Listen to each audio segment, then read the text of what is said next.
Olá, boa tarde. Estamos mais uma vez aqui para o nosso encontro de língua portuguesa. Quem vos fala é o professor Luiz Cláudio, tá? E este é o nosso encontro de número 7,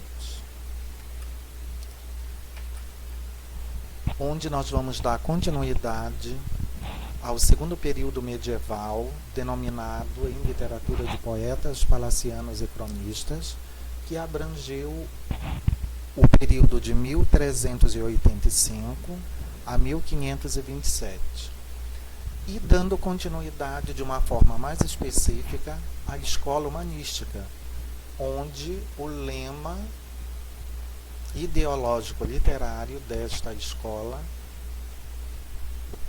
era o ser humano como medida, né? Medida de quê? Medida de todas as coisas. Agora, só retomando, né, o raciocínio da nossa aula anterior, este homem agora se coloca como centro do universo. Este homem se reconhece como um ser dominado por uma mentalidade racional. E nós vamos para a parte número 2. Então, nós estamos tratando da estética humanística em Portugal, tá?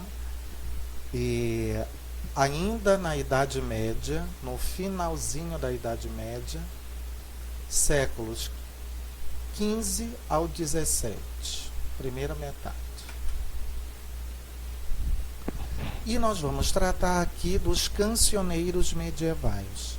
Os cancioneiros, eles são coletâneas onde os poetas, sejam, né, de origem nobre ou de origem popular, eles, os seus textos, as suas produções literárias foram, em um período mais tarde, coletadas, documentadas e organizadas numa espécie de enciclopédia. Esta enciclopédia, os estudiosos da literatura as denominaram de cancioneiros, e medievais porque eles pertencem à Idade Média histórica. Então, as cantigas que hoje conhecemos foram preservadas graças à sua compilação em coletâneas manuscritas.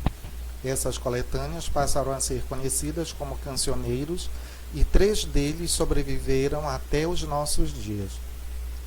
Ou seja, esses cancioneiros medievais, 3 deles foram preservados e atravessaram todo esses séculos e podem ser consultados em sua versão original até os dias de hoje. Vamos comentar um pouquinho sobre cada um. O primeiro cancioneiro é chamado de Cancioneiro da Ajuda. E aí nós temos nessa gravura a capa original dos cancioneiros. Aí também essa capa ilustrada com essa técnica de desenho era muito utilizada na Idade Média, né? E ele é chamado de Cancioneiro da Ajuda porque ele foi encontrado nesta biblioteca que vocês estão vendo, né? Que hoje em dia ela é chamada de Palácio Nacional da Ajuda ou Paço de Nossa Senhora da Ajuda. E é o monumento nacional português situado na freguesia da Ajuda, que é uma região, tá, de Lisboa, uma região um pouco afastada do centro de Lisboa. Então, o Cancioneiro da Ajuda é uma coleção de poesias escritas em galego-português, ou seja, as cantigas que estão guardadas, né, coletadas, catalogadas no Cancioneiro da Ajuda, ainda remetem a um período onde o texto trazia na sua linguagem uma mistura do dialeto espanhol, que era o galego, misturado ao português. Nós tínhamos aí uma transição entre o espanhol e o português. O espanhol, na época da Idade Média, não recebia esse nome de espanhol, era chamado de galego. Datada do final do século XIII, influenciadas pela lírica occitana, né, que aí, ó, e também denominada de occitânica, que era uma língua românica falada no sul da França. Então essas cantigas elas vieram, né, do sul da França e adentraram ao território português através dos vales occitânicos, situado em Mônaco e no Vale de Arão, regiões referidas como Occitânia ou País de Doc. Também é falado na Guarda Piemontesa. A estimativa do número atual de falantes varia consideravelmente segundo as fontes, no entanto, parece haver consenso na sua designação como língua regional mais falada na França. Então, aqui o que é importante vocês memorizarem é o fato de que no Cancioneiro da Ajuda nós vamos encontrar cantigas pertencentes ao dialeto galego-português. São cantigas na sua origem, na sua procedência, originadas do sul da França. Elas vão ter essa origem provençal e que receber essa influência aí dessa região do sul da França, chamado País de Doc, e que conseguiram adentrar em terras lusitanas. Esse é o ponto-chave para vocês memorizarem. O occitano surge desde cedo na Baixa Idade Média, como uma língua administrativa jurídica, concorrente ao latim. É conhecida pela sua prolífica literatura a partir do século XII, ou seja, prolífica significa variada, diversificada. Então, o occitano, enquanto idioma, era um idioma falado pelas classes mais abastadas, não pelas classes populares. Isso daqui também é importante frisar. A partir do século XII, época na qual os trovadores começaram a contribuir para o seu destaque por todas as cortes europeias. Desde o século XIII é utilizada como língua científica, tratados em medicina, cirurgia, aritmética, e serviu também de língua franca, usada em trocas comerciais internacionais. Neste sentido, também influenciou a língua portuguesa, tendo a chancelaria, que seria uma espécie de permissão, de Dom Afonso IV ou de Dom Dinis, vulgarizado os dígrafos provençais NH e LH, para além das marcas que terá deixado na toponímia e regionalismo do Alto Tejo e Beira Baixa. Ou seja, essa língua occitânica, ela vai ser, pelo fato dela ser usada em transações comerciais e ela ser referendada por dois reinados, aí no caso no reinado de Dom Afonso IV e no reinado de Dom Dinis, ela vai acabar deixando marcas profundas, tanto no aspecto ortográfico e quanto no aspecto prosaico da língua, no falar da língua portuguesa desta época. Aí recebeu seu nome por se conservar na biblioteca do Palácio Nacional da Ajuda, por isso este cancioneiro recebe o nome de Cancioneiro da Ajuda, né? E esse palácio, ele está localizado em Lisboa.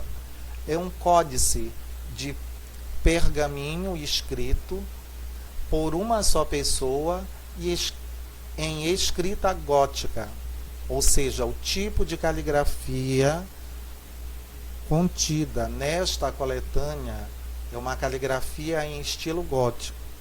E no parecer dos estudiosos, ele foi catalogado por um só escrevente. Uma só pessoa ficou responsável pela escritura dessas cantigas, com miniaturas, e que ficou incompleto. Aparecem os textos poéticos, mas não se determinaram as miniaturas, nem se copiou a música, para a qual há um espaço reservado abaixo dos versos da primeira estrofe de cada cantiga. Trata-se de uma coletânea que possui 310 composições poéticas, todas cantigas de amor. Então, no Cancioneiro da Ajuda, a modalidade de cantiga predominante são as cantigas de amor, num total de 310 composições que se acham na sua estrutura incompletas, porque só tem a parte da letra das cantigas, mas nós não encontramos a parte da melodia. Memorizem isso. As primeiras edições completas datam de 1824 e 1849, embora a edição clássica seja realizada por Carolina de Michaelis no ano de 1904. Essa Dona Carolina de Michaelis já é uma estudiosa da literatura portuguesa, no início do século XX. Dos 3 cancioneiros conservados até hoje, este é o menos completo, porque apenas abrange composições anteriores à morte de Dom Afonso X, excluindo, por exemplo, a vasta produção de Dom Dinis, e porque o seu colecionador excluiu os gêneros mais vulgares, isto é, as cantigas de amigo e as cantigas de escárnio ou de maldizer. Mas tem a vantagem de seu manuscrito pertencer à época da maioria dos poetas colaboradores, e é um documento valioso pela grafia, pela decoração, pelas iluminuras, que são os desenhos que acompanham cada texto das canturas, né? São como se fossem molduras que testemunharam o caráter cantado e instrumental, embora tenham sido deixados em branco os espaços destinados à notação musical, entre outros sinais de inacabamento. Os estudiosos da literatura acreditam que foi copiado na corte de Dom Afonso X, fins do século III. Contém apenas cantigas de amor dos poetas mais antigos. Não inclui, por exemplo, os poemas de Dom Afonso X e nem de Dom Dinis.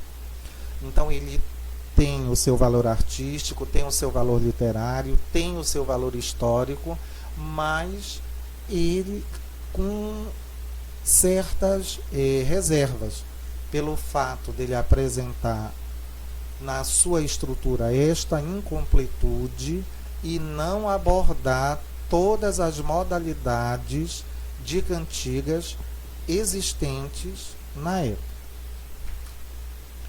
O outro cancioneiro que nós temos que comentar é denominado de Cancioneiro da Vaticana. E aí nós temos um exemplar, tá? De autoria do Teófilo Braga, deste cancioneiro. Tá? É uma edição aí do Teófilo Braga. Compilado na Itália, no final do século XV, ou começo do século XVI. Encontra-se depositado na Biblioteca do Vaticano. Por isso ele recebe esse nome de Cancioneiro da Vaticana, porque Vaticana é a região onde o Vaticano é situado. De onde deriva o nome porque é conhecido. Em 1847, o Visconde da Carreira financiou a primeira edição que foi feita, impressa, desse manuscrito medieval com enquadramento histórico de Dom Caetano Lopes de Moura, editado pela JP Aylaud, em Paris. E depois, em 1875, houve outra edição diplomática desse cancioneiro por Ernesto Monac. Este cancioneiro, como cancioneiro da Biblioteca Nacional em Portugal, foi compilado depois do século III. Aliás, corrigindo, depois do século XIII. Desculpem aí. E abarca um esboço, um espaço de tempo bem maior. Compreende não apenas obras dos poetas de Dom Afonso III, de Portugal, e anteriores, como ainda os contemporâneos de Dom Dinis, de Portugal, e de seus filhos. Então vejam, aqui a gente já sinaliza, fazendo uma comparação do Cancioneiro da Vaticana com o Cancioneiro da Ajuda, que o Cancioneiro da Vaticana, embora ele não tenha sido encontrado em Portugal, mas ele é uma coletânea bem mais completa, tanto do ponto de vista estrutural, quanto do ponto de vista da própria produção literária e no alcance histórico que ele teve. Compilação descoberta na Biblioteca do Vaticano, daí o nome que recebeu. É bem mais completo que o Cancioneiro da Ajuda, pois inclui cantigas de amor, de amigo, de escárnio e de maldizer. Então vejam só, aqui está muito bem pontuado e é um ponto a ser memorizado. O Cancioneiro da Vaticana, ele contemplou todos os gêneros. Então, se ele contemplou todos os gêneros, quando de posse de um exemplar desse cancioneiro, dá muito bem para a gente ter uma ideia da diversidade da produção da poesia trovadoresca, né? No caso aí, na pessoa dos trovadores galego-portugueses.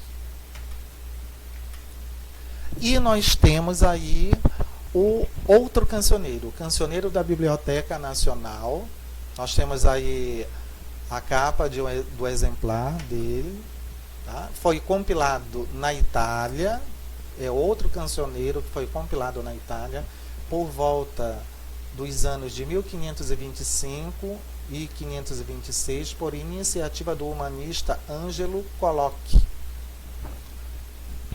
Né?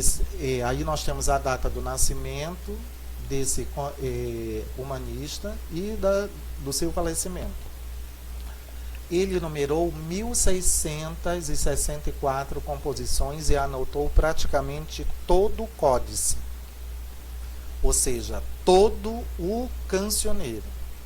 Séculos mais tarde, o manuscrito encontrava-se nas mãos do conde Paolo Brancucci, de Gacli, de Ancona, que em 1888 o vendeu ao filólogo. Filólogo é um estudioso do vocabulário dos idiomas, italiano Ernesto Monac.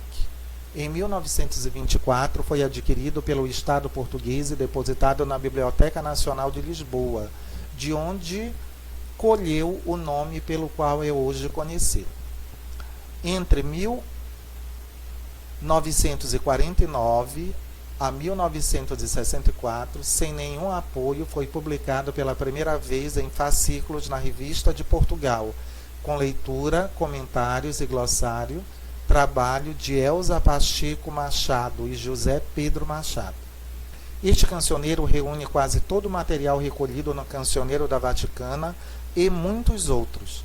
Das 1.664 composições originárias, chegaram até nós apenas 1.560. Entre os trovadores presentes, salientam-se os reis Dinis, de Portugal, Sancho I, de Portugal, e nomes como de Pedro Afonso, conde de Barcelos, Paio Soares de Taveiróis, João Garcia de Guilharde, Aira Nunes, Martim Kodax e outros. Foi redigido em 6 diferentes tipos de letra, com predominância da itálica, chancelesca e da letra bastarda cursiva, também conhecido como coloque brancuti, por ter sido encontrado na biblioteca do Conde Brancuti, também ter sido copiado por iniciativa de Ângelo Brancuti. É, sem dúvida, o mais completo dos cancioneiros. Memorizem isso. Ele é o mais completo dos cancioneiros, contendo, inclusive, um pequeno tratado de poética trovadoresca, denominada de A Arte de Trovar. E nós temos aí, nesse período humanista, o Cancioneiro Geral de Garcia de Rezende. Nós temos ao lado nós temos a imagem, né, de um exemplar deste cancioneiro. Então, o Cancioneiro Geral de Garcia de Rezende, datado de 1516, é uma coletânea que inclui composições de uns 300 autores dos séculos XV e XVI, entre eles o compilador Garcia de Rezende.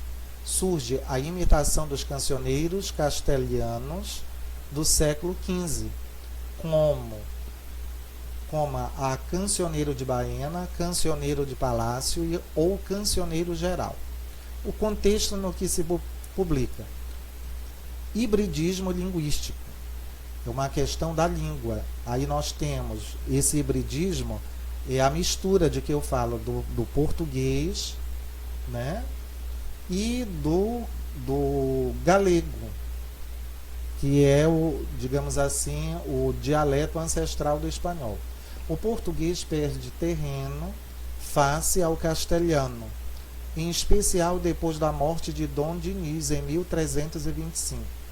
Daí as composições que se incluem no Cancioneiro Geral estejam escritas em castelhano e galego-português, ou num galego-português muito desfigurado. Ademais, as citas e glossas, citas são citações, são explicações de alguns termos presentes nas cantigas. E glossas de autores, são comentários, são observações de autores castelhanos, são muito frequentes. E nós temos a evolução do lirismo galego-português, onde nós vamos encontrar a importação do ségel, que é uma forma poética presente na lírica castelhana. Nós vamos ver que a mulher vê-se como um ser vingativo que faz sofrer o amado. Nós vamos também poder verificar uma visão diferente da coita do amor, já numa influência de um poeta italiano chamado Petrarca. E nós temos outros câmbios, que são o gosto pelo paradoxo. Paradoxo é uma espécie de ideias em oposição. Nós temos uma forma do galanteio, que seria uma espécie de conquista amorosa. E nós temos temas mais tênues, mais suaves. Ainda assim, conhecem-se alguns autores da geração pós-dionisíaca, que usam só o galego-português. E nós temos, no final, que é o chamado prólogo, uma referência histórica. Refere-se à expansão portuguesa e às glórias de Portugal. E nós temos uma clara referência literária, e na qual nós vamos encontrar uma queixa de que os feitos anteriores não sejam divulgados, e refere-se à importância da arte de trovar. Assim, o objetivo da compilação é informar sobre os feitos e louvá-los, mas também a poesia entendida como lazer. E aqui nós ficamos neste encontro e aguardando o próximo.